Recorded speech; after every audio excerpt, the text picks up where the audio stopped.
Hali gani mwanafamilia wa channel tupendwa hii hapa ya Bizaza Media. Kama ndo mara kwa kwanza, basi nikusihi usisahau kusubscribe, kulike, kushare pamoja na kucomment bwana. Tumeweza kuona mapenzi ya Diamond Platnumz pamoja na bibi Zuchu yanazidi kupamba moto kadri siku zinavyozidi kwenda. Najua kuna wengi watajiuliza maswali mengi juu ya haya ambayo yanayoendelea sasa, lakini ukweli utabaki kuwa pale pale juu hii ya kwamba hawa watu wana mapenzi ya dhati, na licha ya watu wengi kuweza kuwazungumzia vibaya, tumeweza kuona baadhi ya watu wengi waliweza kufunguka vitu vingi na kusema kiukweli kutoka moyoni kuna mambo mengine ambayo yamekuwa yakitokea katika maisha, hivyo yatupaswa kuweza kusahau kila kitu ambacho kilichoweza kutokea. Najua kuna wengi watajiuliza haya maswali, ila ukweli utabaki kuwa pale pale kwa sababu kuna mambo mengi yameweza kutokea na kila mtu anatamani sana kuweza kuona familia hii ikiwa katika misingi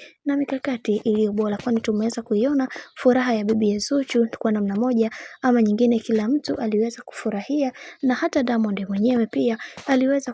kuona tabasamu la bibi Zuchu likionyeshwa kwa mara nyingine tena, jambo ambalo anakuambia haikuwa rahisi kama vile ambavyo mnavyozani, kwa sababu kila mtu anatambua namna ambavyo hawa watu walikuwa kwenye ugomvi mkubwa kwa muda mrefu, mpaka inafikia bibi Zuchu kwenye baby shower yake kulikuwa na sintofahamu nyingi ambazo zimekuwa zikiendelea katikati yao, lakini sasa hivi kila kitu kimeweza kwenda kuwa sawa, ashukuriwe Mungu, na wameweza kusameheana na kila kitu kimekuwa katika misingi na mikakati iliyo bora zaidi bwana. Mambo ni mengi sana juu ya sakata hili, na tumeweza kuona familia sasa hivi imeweza kuungana kwa mara nyingine tena na kuweza kumfanya bibi Zuchu aweze kuenjoy zaidi katika maisha yake. Najua watu wengi watajiuliza maswali mengi juu ya hiki ambacho kinachoendelea, lakini ukweli utabaki kuwa pale pale juu ya kwamba bibi Zuchu anapendwa sana na familia ya Mama Dangote.